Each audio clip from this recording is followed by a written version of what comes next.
de Silvia Gomel.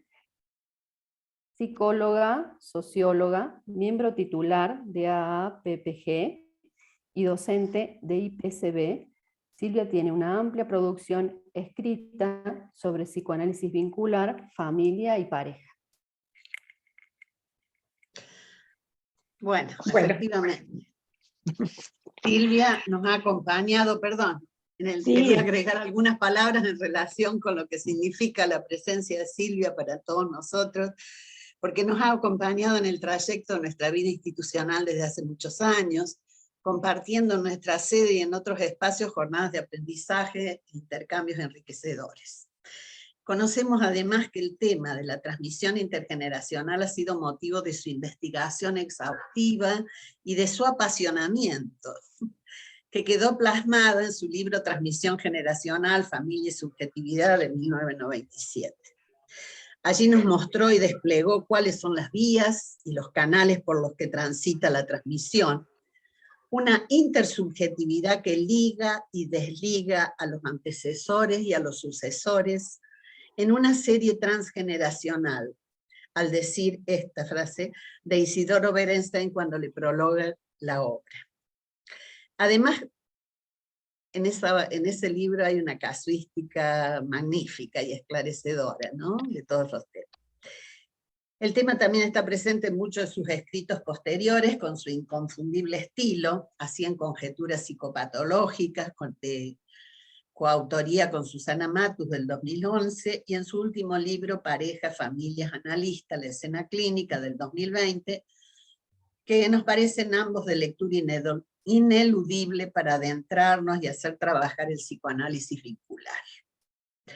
Seguramente hoy en este encuentro, Silvia nos hará pensar en una nueva vuelta al tema de la transmisión, a la luz de los nuevos paradigmas y de los escenarios actuales. En su conferencia, lo que ya anunció Natalia, ¿no es cierto? Anclajes y desamarres, la transmisión intergeneracional. De tal palo, tal astilla. Silvia, te escuchamos. Bueno, gracias Margot. Buenos días a todos. La verdad que para mí es muy, muy lindo poder encontrarme con tanta gente. Efectivamente, tenemos una historia desde hace muchos, muchos años. Mientras Margot hablaba, me acordaba de las distintas sedes que fui conociendo, desde lugares chiquititos, donde apenas si cabíamos los que éramos, y siempre de parte de toda la gente de Córdoba con un gran entusiasmo, muchas ganas de meterse, adentrarse en esta formación, y además siempre muy divertidos, y yo la pasaba muy, muy bien. Eso es me viene junto con Córdoba. Bueno, voy a leerles el trabajo, y después lo lindo va a ser cuando podamos, digamos, ir intercambiando, ¿no?, sobre eso mismo que escribo.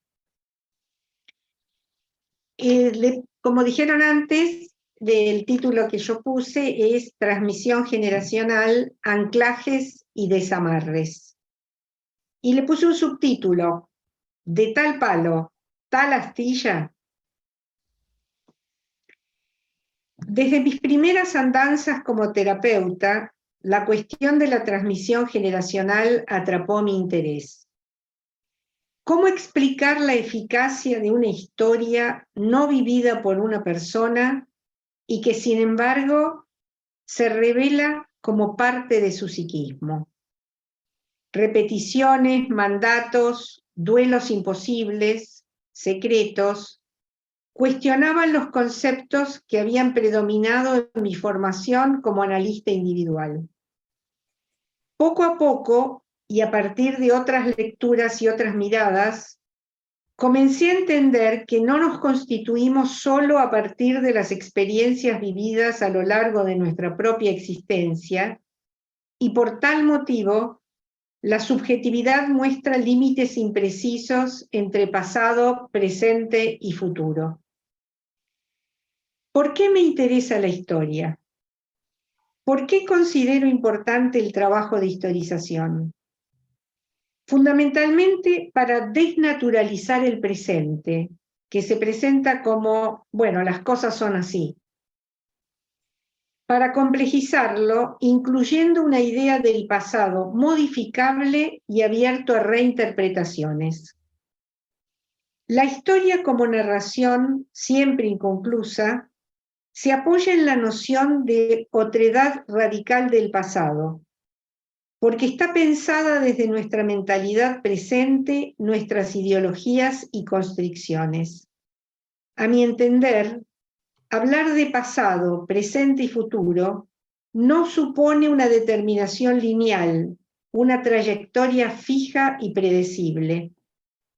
El pasado tiene efectos sobre el presente y el futuro, pero también es cierto que un cambio acontecimental en el presente reactúa sobre la construcción del pasado y cambia la percepción del futuro. A su vez, el modo en que se avisora el futuro marca las acciones presentes y supone miradas alternativas sobre el pasado. La historia basada en acontecimientos, fechas y nombres fue impugnada junto con la idea positivista de que lo histórico siempre avanza, es progresista y evoluciona hacia un lugar mejor. Para Foucault, la historia no sigue una descripción lineal, sino más bien resulta de un puñado de acontecimientos fragmentados y discontinuos, una serie de sucesos fortuitos, azarosos. La genealogía no se pregunta por el origen de las ideas, sino que muestra su emergencia como producto de relaciones de fuerza, teniendo presente no solamente lo registrado en los archivos, sino fundamentalmente lo excluido. Así, la idea de continuidad lineal, de causa única y central, fue suplantada por la noción de marcas, que van armando tramas cuyos efectos devienen indeterminados. Creencia en un pasado plural y contradictorio. Se apoya en la noción de múltiples relaciones singulares y azarosas, y no de un origen o varios ligados al lugar de la verdad. Aparece nuevamente el concepto de una politemporalidad, tiempos diferentes, temporalidades con ritmos internos propios en situaciones diversas. En fin, una figura más cercana al caleidoscopio que al almanaque. Lo que tuvo lugar pudo no haber pasado, eliminándose así la idea de destino, porque la historia es contingente, no existe hecho alguno que necesariamente conduzca a lo que sucede en el presente. Pensar una historia no es reducirla a regularidades subyacentes ni a un caos de sucesos arbitrarios. Es aceptar a la vez coherencias y sucesos, novedades y reiteraciones, como una multiplicidad de dimensiones cambiantes. Por otra parte, la actividad de historizar en el curso de un proceso terapéutico es ella misma parte de la historia, narración que selecciona hechos a partir del infinito número de cosas que se recuerdan o pueden recordarse. El trabajo con los vínculos puso sobre el tapete que conceptos tales como neurosis de fracaso, sentimiento de culpa o necesidad de castigo trascienden con frecuencia los tiempos del sujeto y pueden aparecer como tributos exigidos desde el vínculo, desde una historia que lo compele a cumplir con ciertos mandatos. La idea de un sujeto del vínculo, sujetado también a las generaciones que lo anteceden, iluminó la enigmática situación en que en determinadas ocasiones las deudas contraídas en otras generaciones exigen su pago desplomándose sobre el presente y adquiere el valor de una nueva perspectiva para pensar el psiquismo. Ahora bien, ¿a qué llamamos transmisión? La idea de transmisión se encuentra íntimamente ligada a la de intersubjetividad, una coproducción ubicada en diferentes generaciones. Formación que es a su vez eficaz productora de subjetividad, pues la continuidad psíquica de las sucesivas generaciones a partir de la pertenencia a una cadena genealógica impone una exigencia de trabajo a quienes se encuentran eslabonados en ella y constituye una herencia con la cual algo debemos hacer, aun cuando ese algo suponga rechazarla. Cuando nos acercamos al tema, surge en primer lugar que se trata de un proceso propio de la cultura y no de un mecanismo patológico, porque se transmiten las regulaciones del parentesco, el idioma, los valores, las ideologías, los criterios estéticos, la historia, sin perder de vista que lo acarreado por una familia consiste en un recorte hecho desde su particular modo y perspectiva sobre las reglas y convenciones de la cultura. Pero no solo la familia es agente de transmisión. Todas las sociedades tejen un entramado de instituciones educativas, jurídicas, religiosas, políticas y culturales que recrea las condiciones de sobrevida de dicha cultura. Y en nuestros tiempos, los medios masivos e Internet, que han adquirido una función de armado de valores, creencias, prejuicios y modos de estar en el mundo, que no solo compiten con el resto de los agentes de transmisión, sino que con frecuencia los aventajan. Me extenderé en este punto más adelante.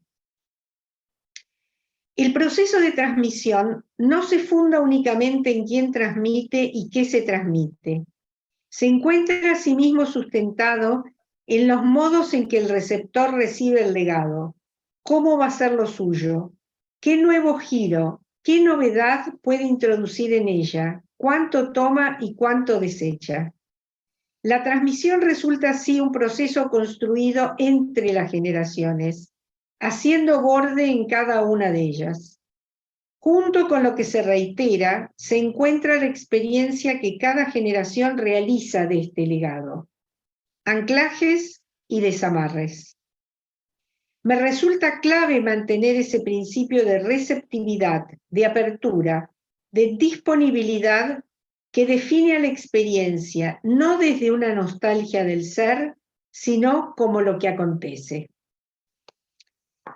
¿Qué se transmite y cuáles son sus vías? En el año 1997, como dijo antes Margot, publiqué un libro cuyo título era Transmisión generacional, familia y subjetividad.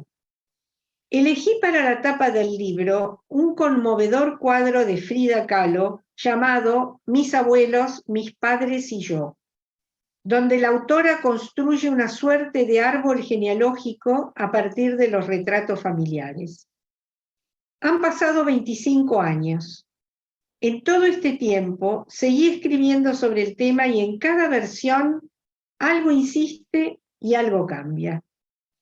Si releo el libro de 1997, me reconozco en algunas cuestiones desde mi pensamiento actual y ya no en otras. La gentil invitación de los organizadores de la jornada me da la oportunidad de contarles estos recorridos. Vayamos al árbol genealógico. Deleuze dice que el árbol es siempre un árbol raíz y está atado a la lógica binaria, mientras que la naturaleza se mueve en la multiplicidad. Les leo una frase de Deleuze. Los sistemas arborescentes son sistemas jerárquicos que implican centros de significancia y de subjetivación. Corresponden a modelos en los que un elemento solo recibe informaciones de una unidad superior y una afectación subjetiva de uniones preestablecidas. Pese a haber elegido el árbol, siempre supuse que la transmisión se da, como escribí más arriba, entre las generaciones. Sin embargo, elegí el árbol. No es fácil desamarrarse de lo que nos resulta seguro y nos cobija. Al escuchar algunas historias familiares, no podía evitar que me surgieran preguntas acerca de los caminos por los cuales se transferían sucesos vividos por una generación a la otra. La mayoría de los autores que había leído ubicaban en el concepto freudiano de identificación la llave para entender dichas derivas, junto con la idea del carácter representacional de la misma. Sin dejar de tomar en cuenta esta importante vía, avisoraba que el proceso era mucho más complejo y no podía de ningún modo reducirse a una sola variable en juego. Hoy sigo sosteniendo que la transmisión a través de las redes de parentesco puede darse a partir de la historia familiar, tal como es contada de padres a hijos, o tal vez como fragmentos de la vida psíquica de generaciones anteriores que se convierten en parte del bagaje inconsciente de las que le siguen, o quizá a raíz de situaciones donde lo que no pudo ser procesado psíquicamente se transmite en su cualidad de vacío de sentido. En verdad, las tres vías están siempre presentes, con diferentes intensidades y matices. En la primera variante encontramos el idioma, las narraciones, los recuerdos, las fotos, las recetas de cocina, las canciones. En cuanto a la segunda, se trataría de sucesos correprimidos en una generación que pasan a formar parte de lo inconsciente vincular, efectivizando vía represión la instalación de las regulaciones culturales de una generación a otra a través de movimientos identificatorios. En ambas variantes nos encontramos frente a operaciones apuntaladas en lo representacional y arborizadas en las tramas del lenguaje.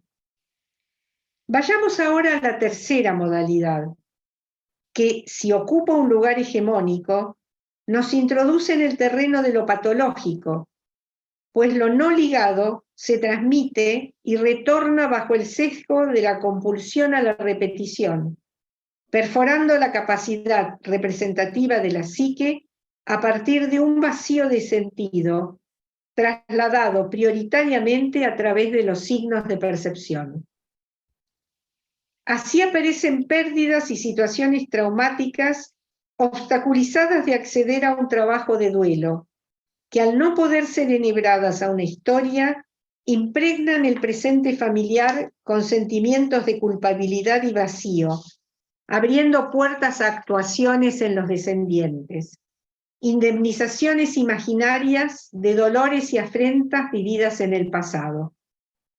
Lo que no logra transformarse en hecho histórico tiene la potencialidad de emerger por la vía del hacer en generaciones subsiguientes.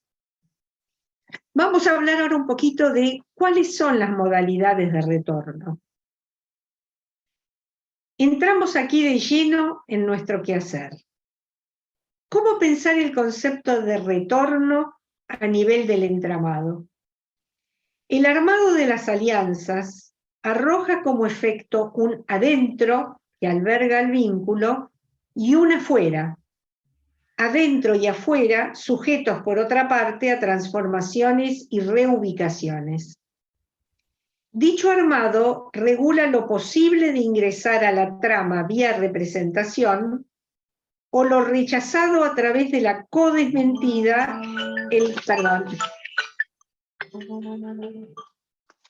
el correpudio, ¿dónde andaba?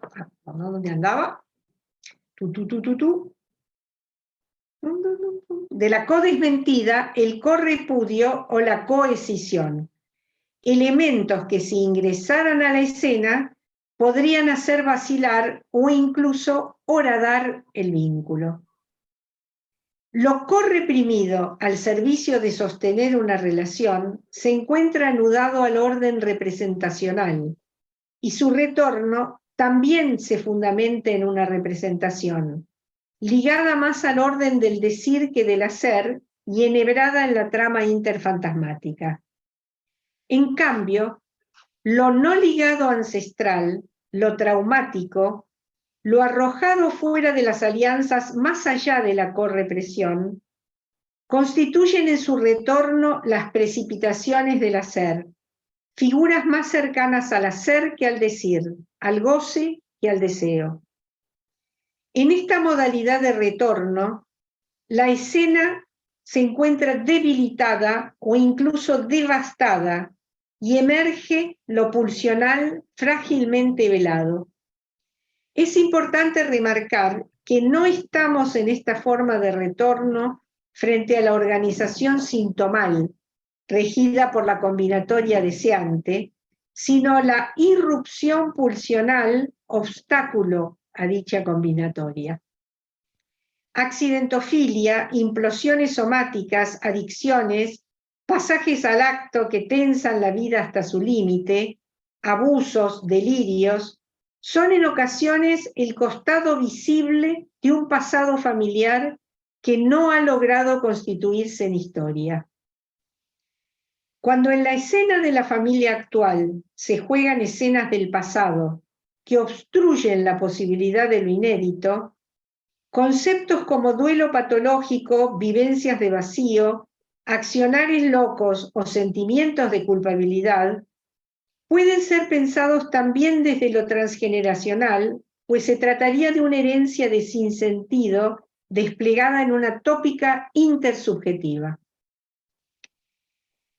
¿Cuál es la legitimidad de la utilización de la dramática generacional como uno de los vectores de trabajo y acción terapéutica eficaz sobre un sujeto y o sobre un vínculo? A mi parecer, resulta una herramienta muy rica para la tarea clínica, pues permite arrojar luz sobre algunos aspectos de la producción vincular, en tanto y en cuanto se sostenga un margen de incertidumbre que habita su propio seno. Nunca las cosas son iguales, aunque lo parezcan. La propuesta es ubicar el concepto por fuera del determinismo, aprenderlo con su carga de incertidumbre, pues lo que pasó pudo no haber sucedido. Bueno, después de esta, digamos, introducción de mis ideas principales acerca de la transmisión, quiero ahora leerles algo que yo titulé Nuevas Preguntas. Hoy me aparecen nuevas preguntas en relación a la transmisión.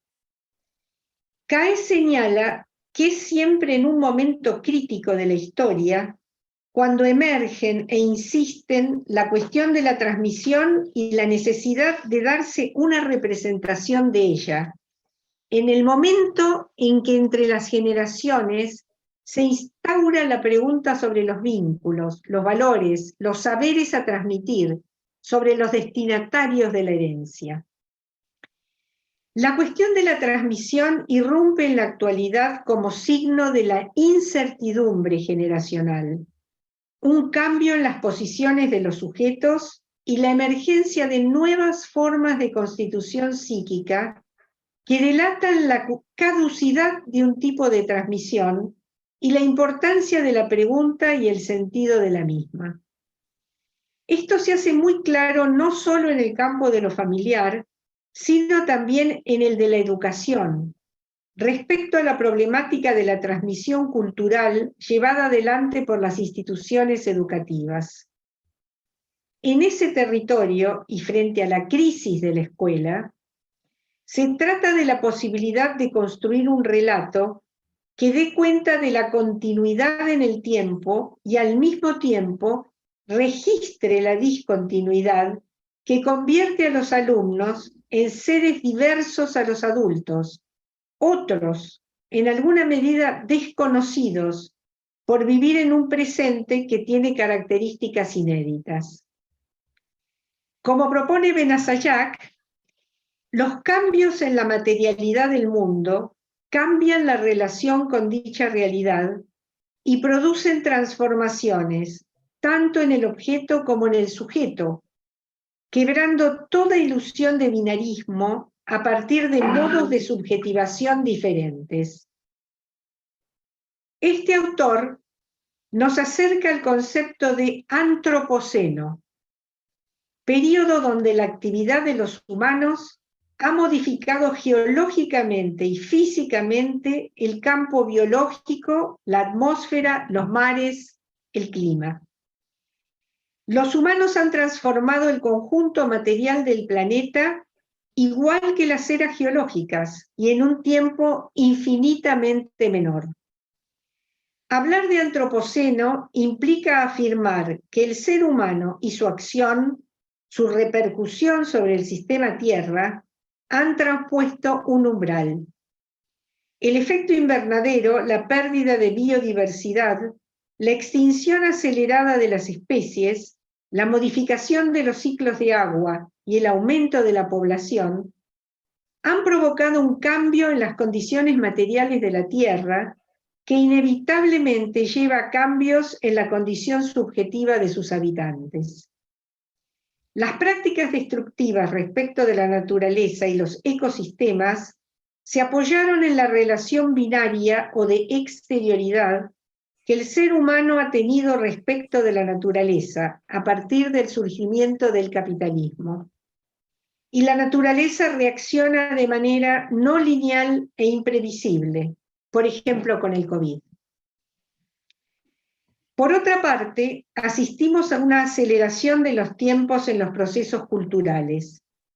La revolución que trajo aparejado el surgimiento de la cibernética y la biotecnología provocó un estremecimiento en las formas conocidas de producción de subjetividad, comparable con la invención de la imprenta a fines del siglo XV.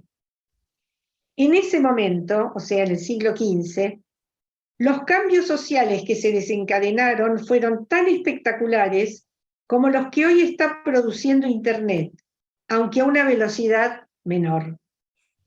La difusión de la cultura y el saber llevó a la rebelión contra los poderes absolutos y al surgimiento del individualismo, la idea del hombre como ente autónomo. Resultaría difícil sostener que cuando se producen cambios inmensos en la técnica, la estructuración del psiquismo pueda quedar por fuera de ellos, en una suerte de extraterritorialidad regia.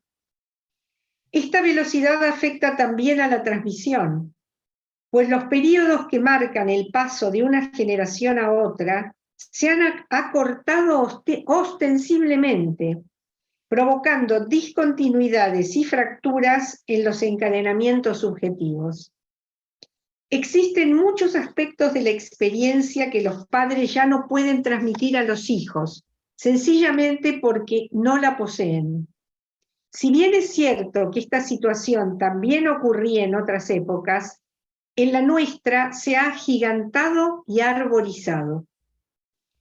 A este panorama debemos sumar aquello que Sibilia denomina desplazamiento del suelo moral, que da lugar a modos diferentes de relacionarse consigo mismo, con los otros y con el mundo. A partir del paulatino predominio de las pantallas, tambalean las definiciones de lo verdadero y lo falso, como así también ciertos valores que se mantuvieron durante siglos y armaron las dicotomías de la modernidad. Realidad-ficción, verdad-falsedad, esfera privada-ámbito público, masculino-femenino.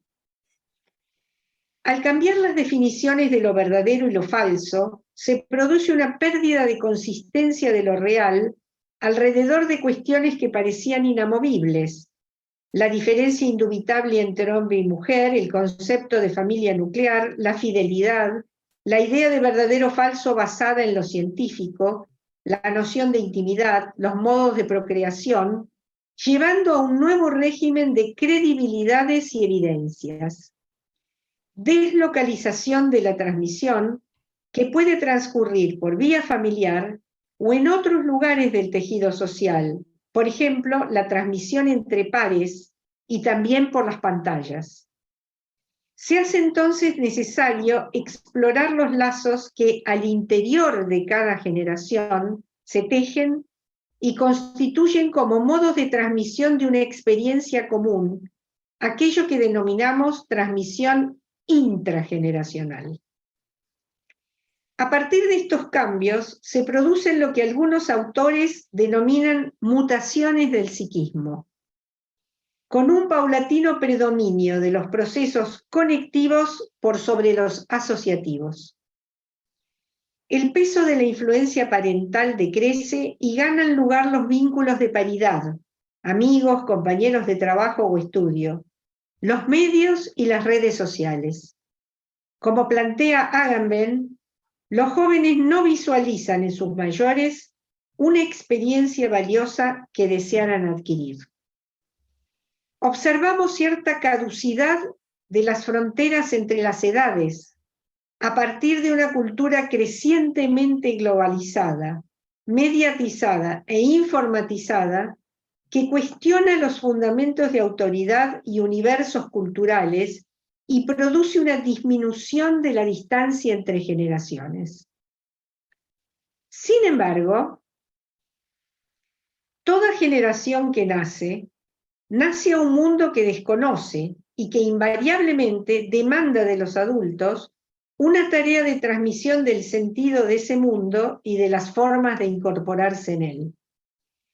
Es necesario entonces inventar nuevas modalidades de transmitir que reconozcan estas transformaciones y al mismo tiempo busquen una continuidad histórica, familiar y cultural que asigne un lugar de pertenencia y de producción de sentido a través de la identificación.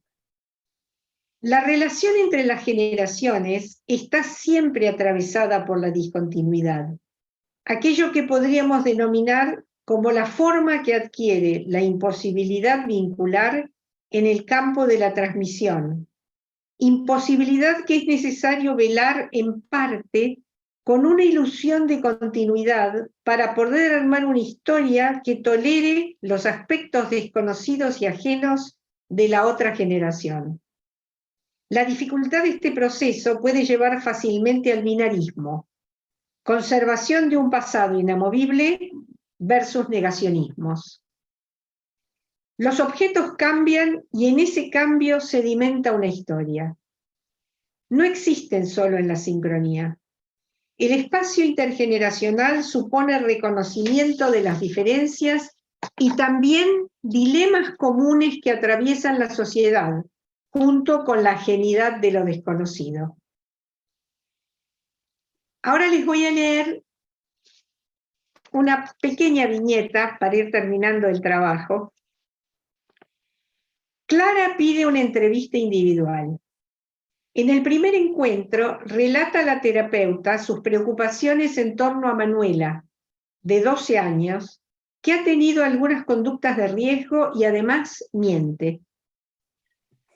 Cuenta que está separada desde hace varios años y tiene otra hija, Martina, de 14. Clara nació en una provincia de Argentina donde conoce a Agustín, con quien se casa, y luego del nacimiento de las hijas se muda a otra provincia por un proyecto laboral de ella. Paulatinamente, Agustín se va distanciando y no aporta dinero al hogar. Finalmente, Clara se separa, se divorcia, y Agustín deja de ver definitivamente a sus hijas sin contribuir a su manutención. Luego de un tiempo, Clara decide volver a su provincia y para evitar conflictos con Agustín, le cede su parte de la casa familiar, situación que queda en secreto para las hijas. Luego de una segunda entrevista, la terapeuta propone hacer algunas entrevistas familiares. A poco de empezar con este dispositivo, Clara se comunica con la terapeuta para contarle que Manuela y Martina han tomado la decisión de cambiarse el apellido, porque consideran que no tienen padre, no lo ven ni él se preocupa por ellas. Ante su conmoción, la conmoción de la mamá, le comentan que en el colegio tuvieron una charla sobre los derechos del niño. Lo hablaron entre ellas y a partir de allí tomaron esta decisión. Hasta aquí la viñeta. Manuela y Martina deciden elegir su apellido. A partir de la transmisión cultural que brinda su colegio, Las hermanas generan una transmisión invertida. Este es un concepto que quisiera discutir con ustedes. Las hermanas generan una transmisión invertida, apuntalada en las vivencias y problemáticas compartidas intrageneracionalmente, que suponen una subjetividad diferente en cuanto al posicionamiento frente al poder patriarcal. Y también confrontan a la madre con las inconsistencias de su relato, proponiéndole un modelo diferente de ser mujer, que hace uso de sus derechos y no se somete al poder del hombre.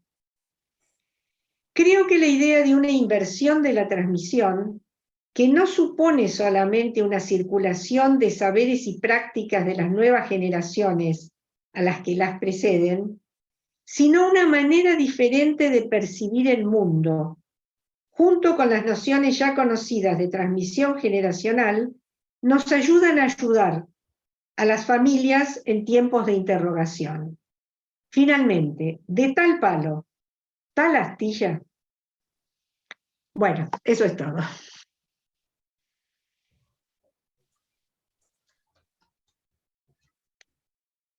No, gracias, pero no me aplaudan. Gracias, Silvia. Hazme preguntas. Nueva pregunta. Dale, Carlos. Bueno, Silvia, como siempre, tu rigurosidad es excelente, además del tono clínico que siempre traes algún caso, así que te felicito y siempre admirándote por tu Gracias. característica. Gracias, Carlos. Hay dos o tres cosas que a mí se me ocurren, ¿no? En primer lugar, pensaba en la concepción esta de la historia que vos traes, ¿no? Pensaba, por ejemplo, que Nietzsche decía que la historia era una tirada de dados, ¿no? Para oponerse un poco a la idea marxista teleológica que la historia tenía un fin, ¿no? Eso llevado a lo social, y también que Borges, cuando hablaba de Kafka y sus precursores, era como que iba cambiando la presencia de Kafka, la idea de la lectura de escritores anteriores. Es decir, que el presente modifica el pasado. Eso me parece que es una de las cosas que vos planteás. Y que está siempre en cuestión, entonces, una reformulación del pasado desde el presente, ¿no? De cómo se lo va viendo. Lo que yo quería preguntarte en relación a lo que vos decís de la transmisión invertida y de las nuevas modalidades de transmitir, es cómo queda el contrato narcisista en todo esto.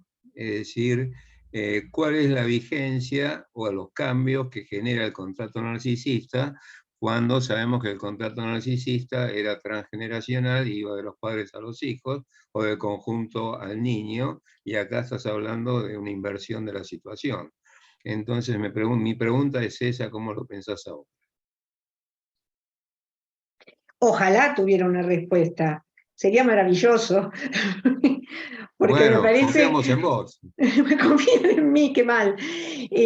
Porque me parece que, que tu pregunta va hacia lo que nos está sucediendo, no solamente como país, sino como humanidad. Porque yo creo que hay hay una ruptura del contrato narcisista. Cuando los jóvenes tiran,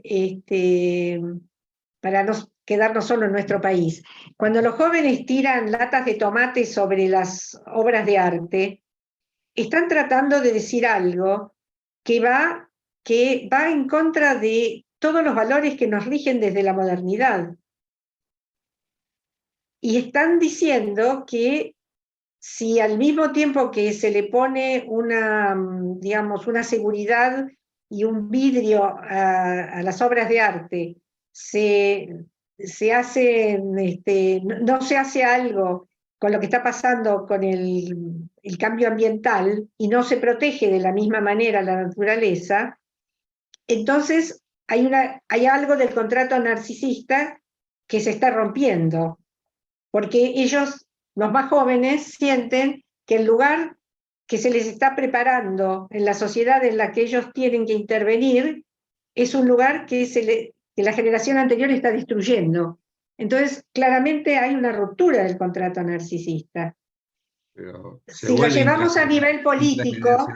Te hago una pregunta, ¿se vuelve si el contrato narcisista se está volviendo intrageneracional, por ejemplo. A mí me parece que la impugnación del contrato narcisista, tal como fue transmitido desde la modernidad, comienza por los grupos de pares.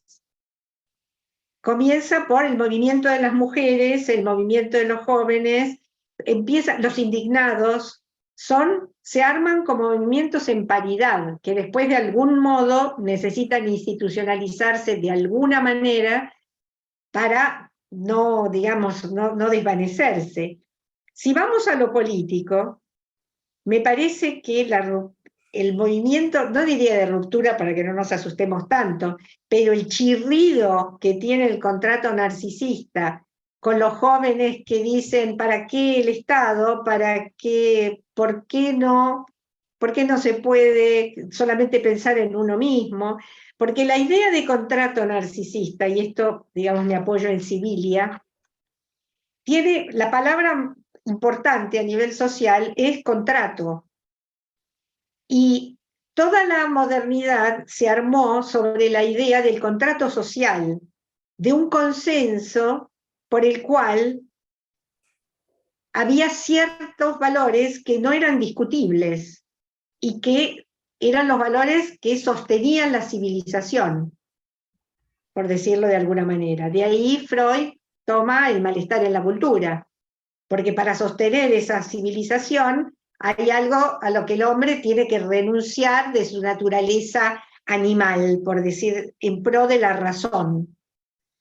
Resulta que ese contrato narcisista no tiene hoy el consenso social que tenía. Y esto lo vemos en nuestro país absolutamente, y lo vemos también en otros lugares del mundo. Esto, evidentemente, esta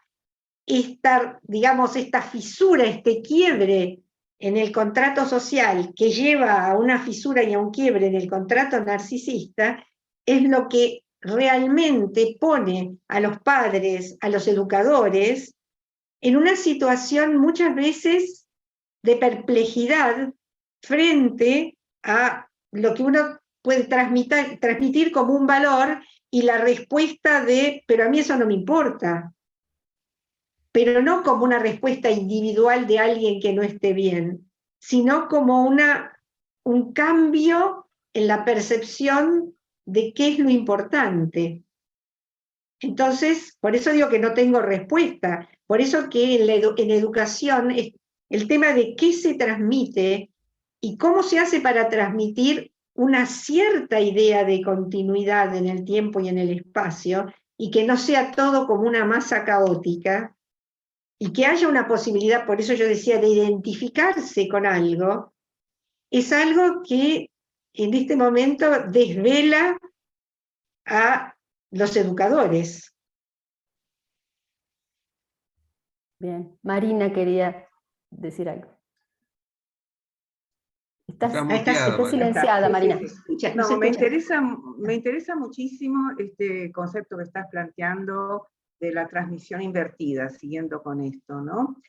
Porque me preguntaba si es una transmisión invertida o si se trata más bien de una búsqueda de la afiliación, un modificar el peso de la filiación y sostener la afiliación. Por ejemplo, esas dos hermanas que plantean cambiar su apellido, se apoyan una en la otra. Sí. No sé cómo va a ser la continuidad, pero mientras tanto hay una importancia de la pertenencia en ese conjunto hermanas. Absolutamente. ¿No? Absolutamente. Y en cuanto a el contrato narcisista, a lo mejor se forma otro tipo, no llamaría contrato, siguiendo lo que vos decís, pero siguiendo la afiliación. Por ejemplo, en la educación también es una situación muy importante por los problemas que hay hoy en día, ¿no? como cómo lograr que ciertas cosas importantes para una generación puedan ser aceptadas o recibidas. ¿No tendrá que ver también con apelar a la participación de esa nueva generación en esa construcción de conocimientos?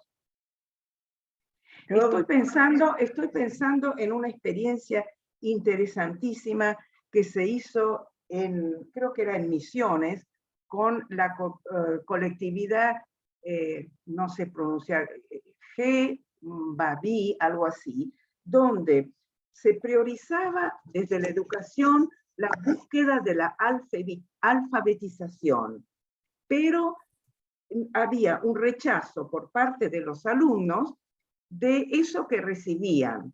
Los alumnos que no seguían con la formación tradicional eran sacados de la escuela y de hecho no aprendían. Hubo una transformación, una experiencia, donde ciertos educadores apelaron a la búsqueda de las tradiciones, pero a la búsqueda de la relación que esos chicos tenían con sus pares para que ellos pudieran participar y recibir de sus pares ciertas palabras, ciertas, digamos, aspectos culturales que no eran solo la alfabetización, sino poder los jóvenes mostrar qué era lo importante para ellos.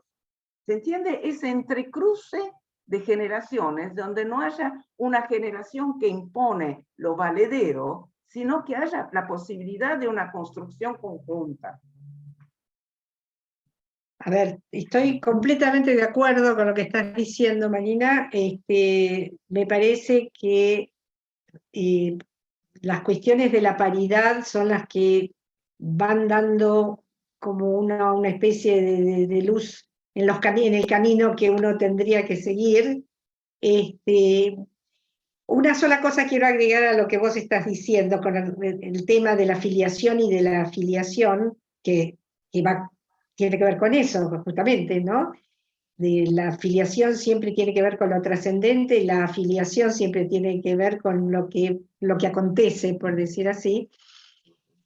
Pero además, lo que yo trato de poner en el trabajo es que no solamente esto invertido, digamos, cuando hablo de transmisión invertida, no solamente sostengo esto que vos estás diciendo, sino que también se produce cambio psíquico en la generación que precede, a partir de un modo muy diferente de percibir el mundo, de esta mutación psíquica de la que tanto se habla, y que tiene que ver en gran medida, con la irrupción de lo digital.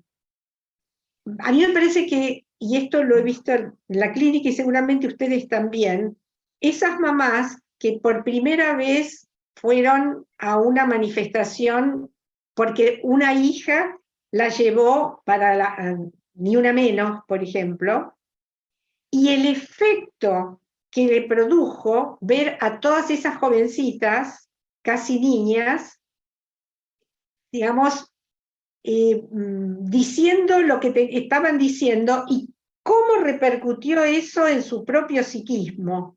Es decir, que la transmisión invertida tiene también que ver, por eso digo, tiene también que ver no solamente con la transmisión de saberes, digamos, sino con la posibilidad de la apertura a nuevas maneras de representarse uno mismo y de representar el mundo.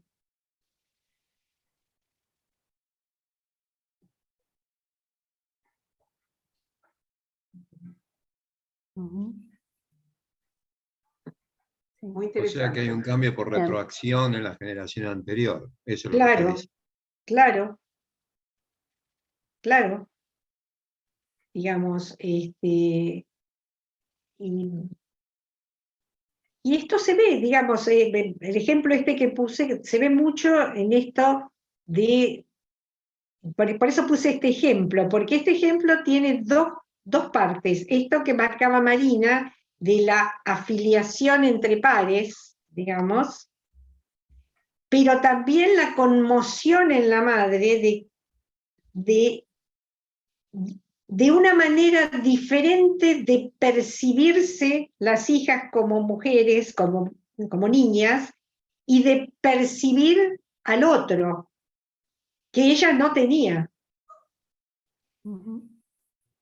Entonces, porque cuando nosotros hablábamos de transmisión generacional, si bien siempre marqué que era entre las generaciones, pero se supone que tiene que ver con cierto acarreo que también arma la base a la constitución psíquica del niño. Y esto lo que trato de decir, como sostengo que el psiquismo no se cierra de una vez para siempre, y que mientras vivimos hay marcas, y mientras hay marcas hay transformación,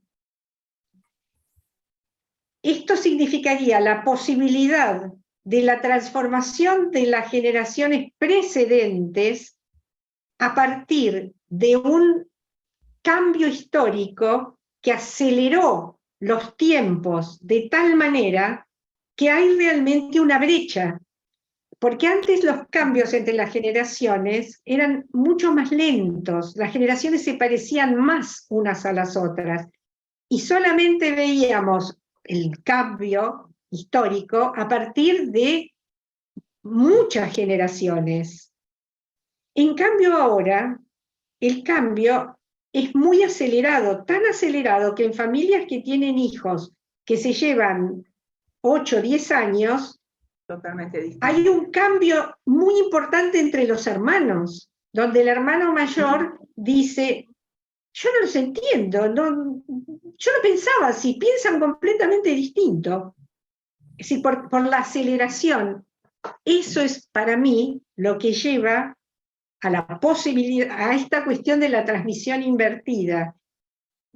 La transmisión invertida no se da en cualquier vínculo, ni en cualquier familia, porque muchas veces las familias ponen un tabican la posibilidad y ponen, digamos, al joven en el lugar del rebelde, o del enfermo.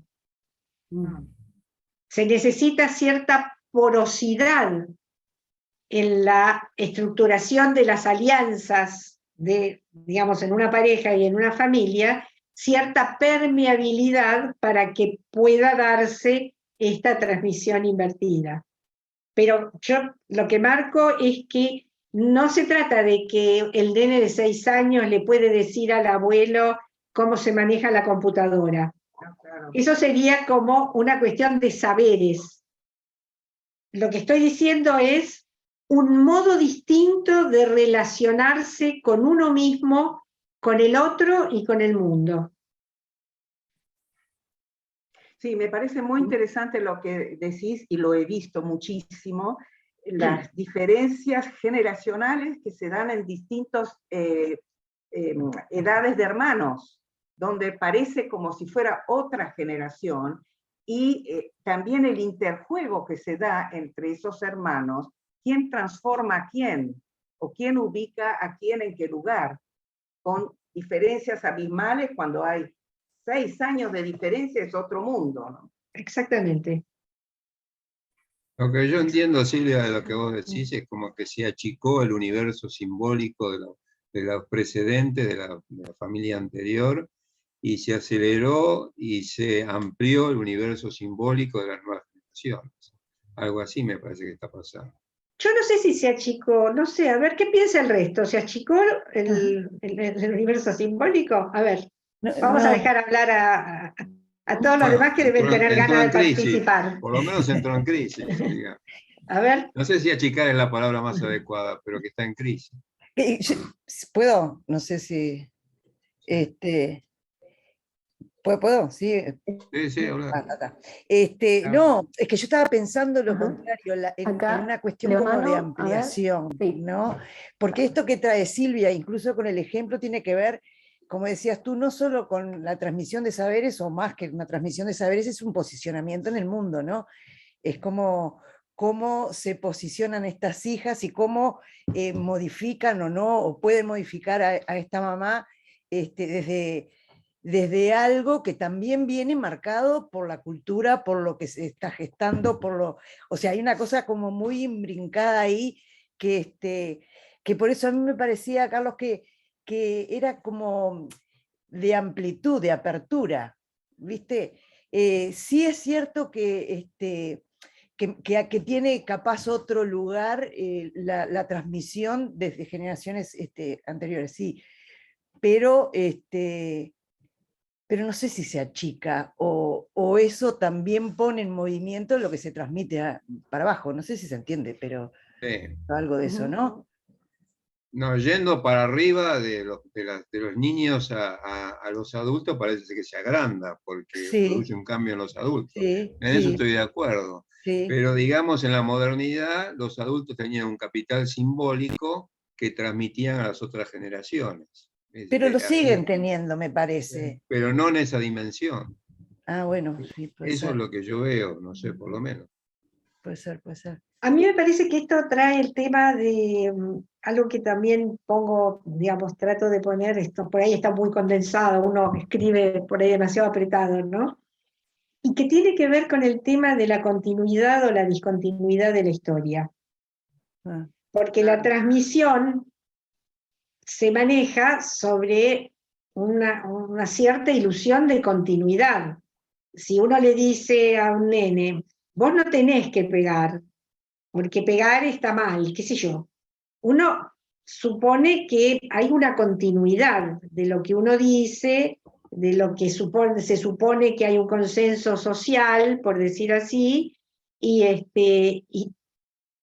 no podríamos vivir si no pensáramos, si nosotros no pensáramos que nos vamos a levantar a la mañana y que el cepillo de dientes va a estar en el mismo lugar y que después a cierta hora va a tocar el timbre un paciente porque no podríamos vivir.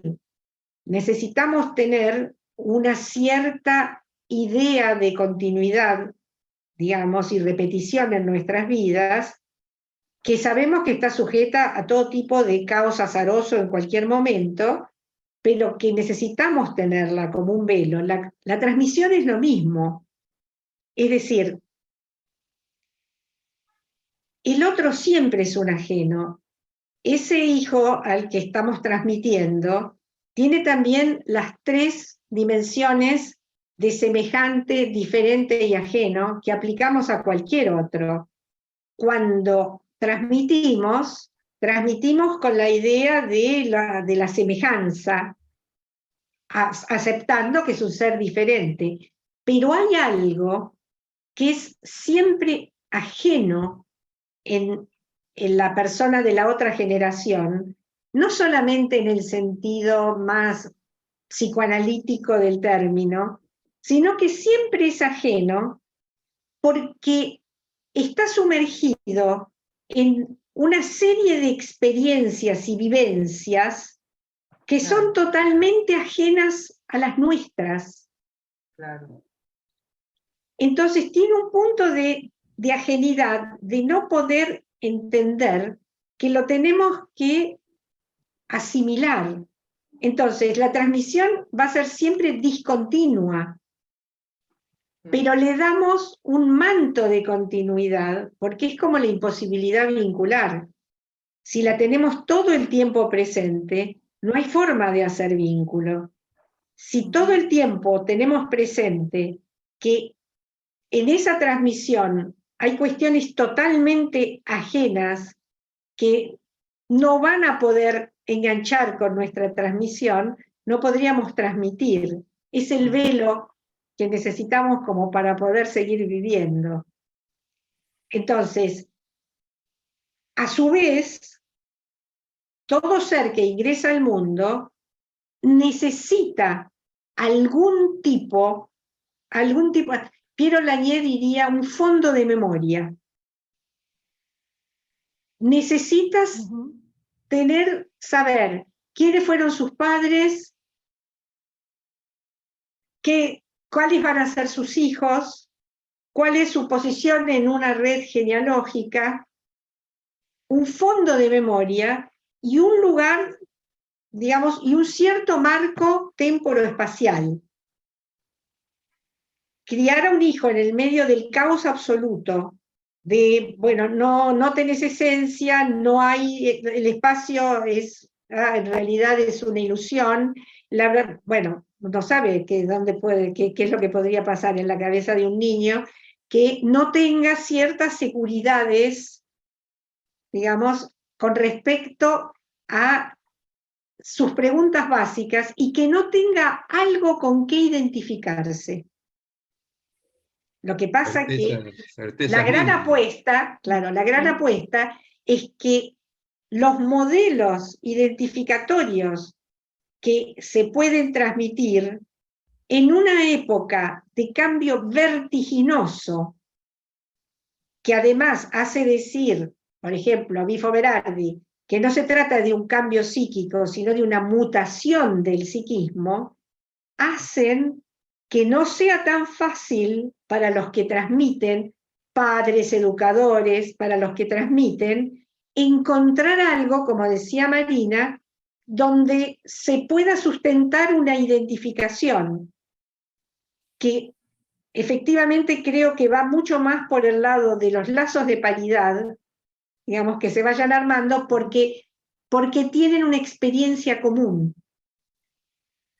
Y así, esto me parece que es como ¿cómo les podría decir? Como la problemática propia de la transmisión es discontinua, se encuentra con una ajenidad, pero necesita fabricar alguna ilusión para que el psiquismo se pueda sostener. Esto mismo se observa en lo social. La caída de los valores que eran como sostén, los que no se discutían, aunque por lo bajo hubiera transgresiones y eso, pero no se discutía. Por ejemplo, no se discutía que una persona, si era pobre, empezara a vender pedazos de su cuerpo para subsistir y que eso estuviera bien. No era hablable, no era pensable. Y ahora resulta que es decible. Y que mucha gente puede estar de acuerdo. Entonces, estas son las cuestiones que Sibilia llama desplazamientos del suelo moral.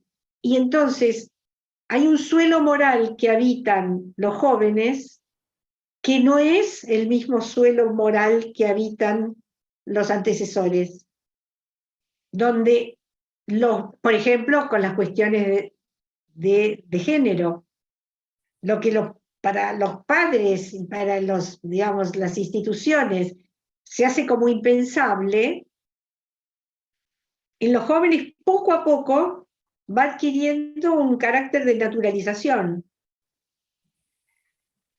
lo cual puede llevar en las familias al horror o al cambio de las perspectivas. Eso es una transmisión invertida.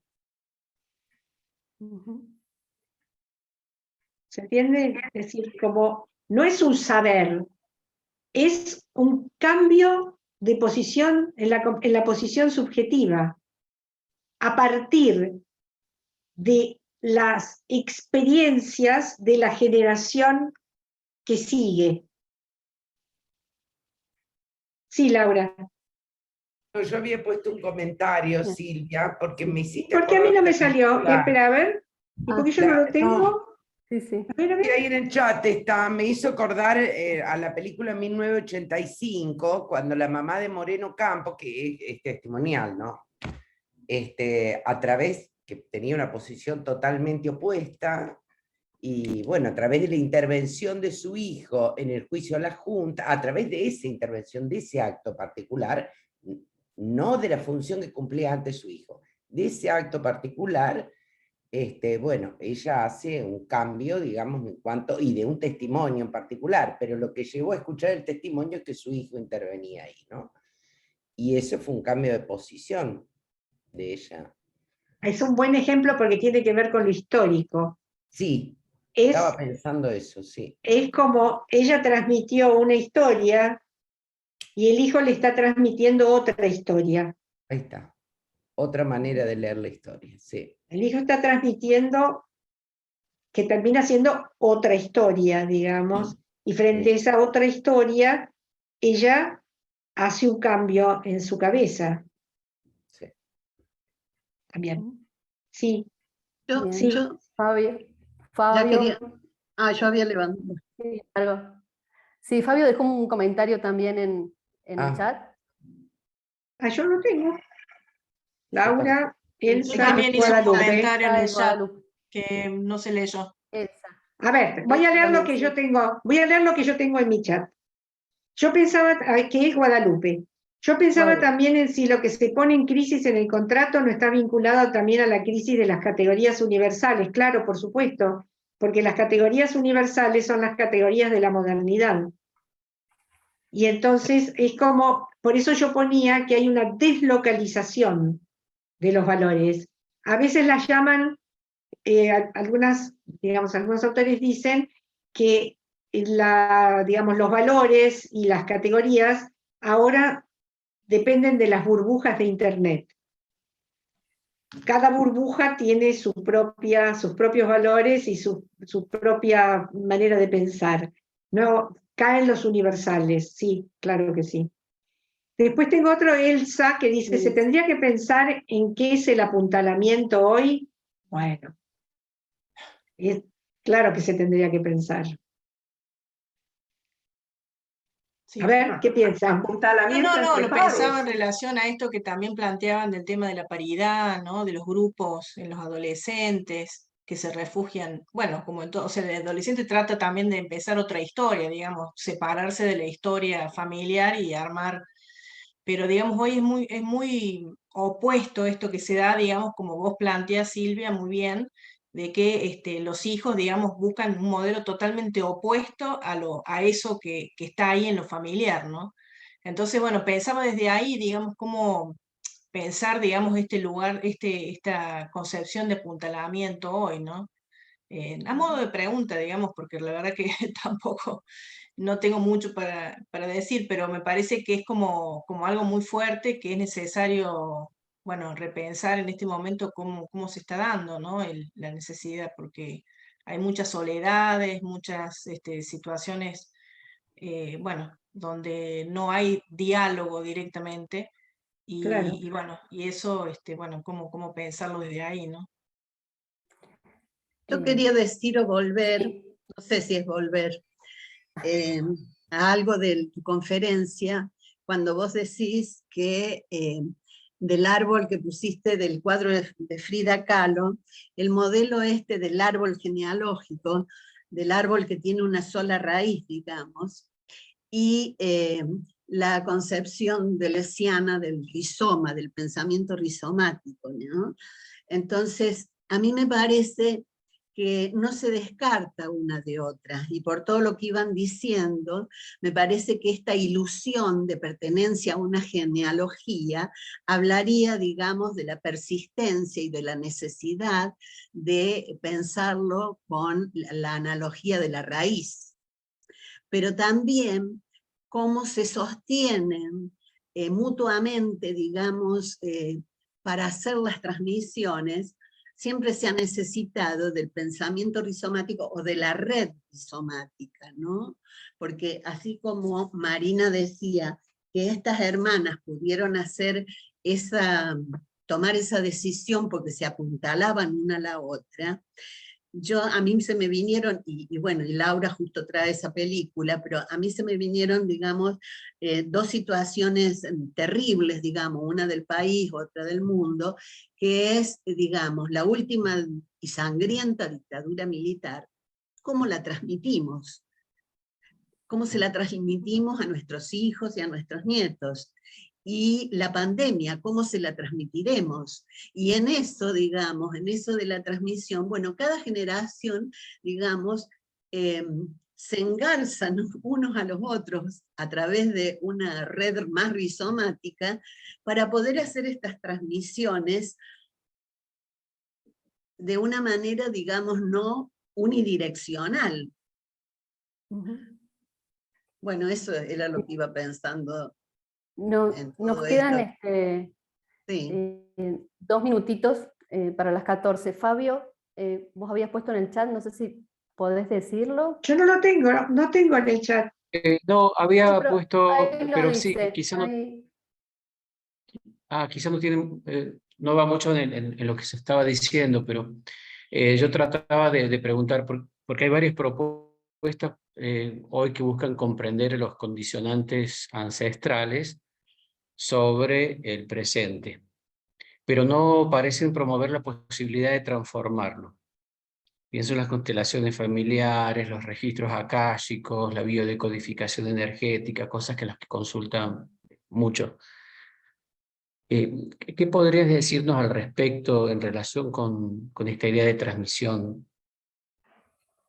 A ver, muy corto, porque hay que hacerlo cortito. A mí me parece que cuando lo histórico se pone como única causa determinante, estamos cayendo en el fatalismo. Y todos los sismos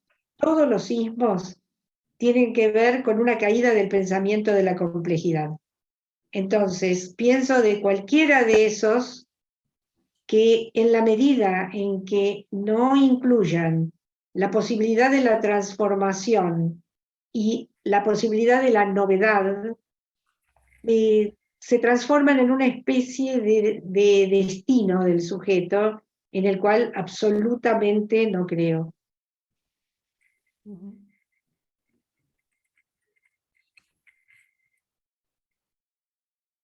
Bueno, me parece que tenemos que ir cerrando el espacio. Muy rico, por cierto. Sí, sí. Bueno, les agradezco a todos, la verdad que estuvo muy, muy linda la charla. Y bueno, a seguir con la jornada que promete ser muy, muy interesante realmente. Así que nos veremos en otros recuadritos, nos veremos. Sí, sí. En otros recuadritos. Muchas gracias, Silvia. Gracias, Silvia. Chao, chao. Gracias, Silvia. Chao a todos. Chao. Nos vemos. Bueno, tenemos un recreíto, así que nos volvemos a encontrar a las 2:30.